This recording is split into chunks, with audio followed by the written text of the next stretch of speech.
ESPN 9 news में आपके साथ नेहा। 5 जनवरी 1955 को कोलकाता के एक बेहद सामान्य परिवार में जन्मी ममता बनर्जी 2011 से पश्चिम बंगाल की सीएम है। इससे पहले वह देश की संसद में बंगाल की सबसे युवा सांसद और भारत सरकार की केंद्रीय मंत्री भी रही है। आइए बताते हैं आपको ममता के जीवन की कुछ बेहद दिलचस्प कहानियां। ममता बनर्जी पश्चिम बंगाल की पहली महिला मुख्यमंत्री के रूप में जानी जाती हैं और उनकी पहचान देश के उन नेताओं में है जो कि अपने फैसले और आक्रामक रवैये के लिए मशहूर रहे हैं। एक जमाने में कांग्रेस पार्टी में राजीव गांधी जैसे नेताओं की सहयोगी रहने वाली ममता बनर्जी अब पश्चिम बंगाल की सुपर सीएम के रूप में 10 साल का कार्यकाल पूरा कर चुकी हैं।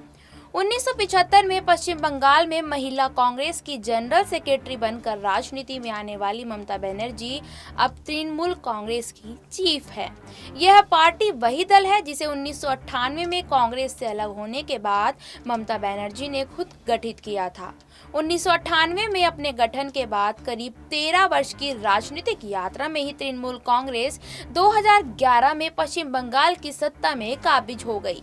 बड़ी बात यह है कि इस पार्टी की मुखिया ममता बनर्जी ने जिस सीपीएम को यहां की सत्ता से बेदखल किया, वो 3 दशक तक यहां की सबसे प्रमुख पार्टी और सत्ता प्रमुख रही थी। जनवरी 1955 को कोलकाता में जन्म के बाद ममता बनर्जी ने यहीं पर अपनी प्रारंभिक शिक्षा शुरू की।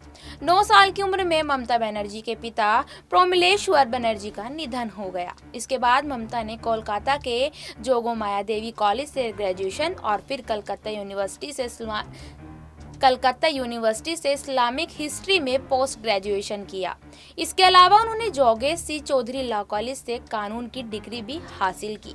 70 के दशक के मात्र 15 साल की उम्र में कांग्रेस पार्टी से जुड़ने वाली ममता बनर्जी ने सबसे पहले एक पदाधिकारी के रूप में 1976 में अपना काम संभाला।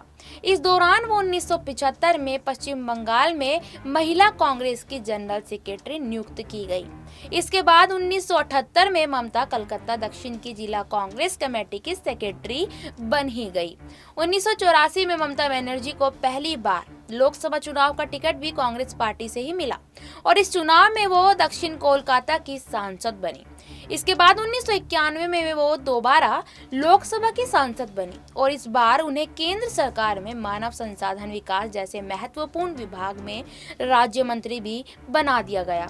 इसके बाद 1996 में ममता एक बार फिर सांसद बनी, लेकिन 1997 में उन्होंने कांग्रेस पार्टी से नाता तोड़कर अपनी पार्टी तृणमूल कांग्रेस का गठन किया।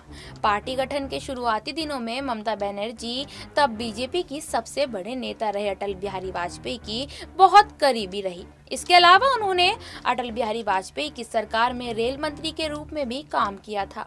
2002 में ममता बनर्जी ने रेलवे के नवीनीकरण की दिशा में बड़े फैसले भी लिए। इसके अलावा एक्सप्रेस ट्रेनों में सर्विसेज बढ़ाने से लेकर आईआरसीटीसी तक की स्थापना में उन्होंने सक्रिय भूमिका निभाई। संसद से राज्य की सत्ता तक का सफर करने की दिशा में ममता बनर्जी लगातार तब की वामपंथी सरकार का पश्चिम बंगाल में खुला विरोध करती रही हैं। सीपीएम के नेतृत्व वाली सरकार के मुखिया पहले ज्योति बसु और फिर बड़े वामपंथी नेता बुद्धदेव भट्टाचार्य थे। 2005 में भट्टाचार्य की सरकार के जबरन भूमि अधिग्रहण के फैसले का शुरू किया। इसके बाद सिंगूर और नंदीग्राम के हिस्सों में ममता बनर्जी ने सरकार की नीतियों के खिलाफ जमकर आंदोलन भी किए। इस आंदोलन को परोक्ष रूप से बीजेपी का समर्थन भी मिला। भूमि अधिग्रहण कानून के विरोध का असर और व्यापक जन समर्थन देखते हुए ममता ने एक प्रमुख राजनीतिक दल के रूप में पश्चिम बंगाल के 2011 विधानसभा चुनाव में सक्रिय भूमिका निभाते हुए अपनी पार्टी को चुनाव में उतारा। 1998 में पार्टी के गठन के बाद 13 साल की अल्प यात्रा में ही तृणमूल कांग्रेस पहली बार 34 वर्षीय सत्ता वाली वामपंथी सरकार को सत्ता से हटाने में कामयाब हो गई। 2011 के चुनाव में ममता बनर्जी को पश्चिम बंगाल की 184 सीटों पर जीत मिली। ये वही राज्य था जहां पर कभी वामपंथी और कांग्रेस की विचारधारा का प्रभाव रहता था। दोनों में एक नई लीग खींचकर ममता ने चुनाव में 184 असेंबली सीट पर जीत हासिल की। इसके बाद वह राज्य की पहली महिला मुख्यमंत्री भी बनी। इसके बाद 2016 में ममता पहले से अधिक सीटों के साथ राज्य की सत्ता जीतने में कामयाब हुई। ममता बनर्जी इन चुनावों के बाद देश के एक प्रमुख राजनीतिक दल की मुखिया के रूप में तेजी से उभरी। 2014 में प्रचंड मोदी लहर के बावजूद बीजेपी को पश्चिम बंगाल में ममता बनर्जी ने कड़ी से कड़ी चुनौती दी। देश के तमाम करिश्माई नतीजों के बावजूद इन चुनावों में पश्चिम बंगाल की 42 सीटों पर ममता बनर्जी का दल विजयी हुआ। ये सीटें एक प्रदेश स्तरीय पार्टी ने जीती थी, लेकिन सीटों की संख्या कांग्रेस जैसे बड़े दल से अधिक थी, जिसने इन चुनावों में कुल 44 लोकसभा सीटों पर विजय हासिल की थी। 2019 के लोकसभा चुनाव में भी ममता बनर्जी का दल पश्चिम बंगाल का सबसे बड़ा राजनीतिक दल बनकर उभरा।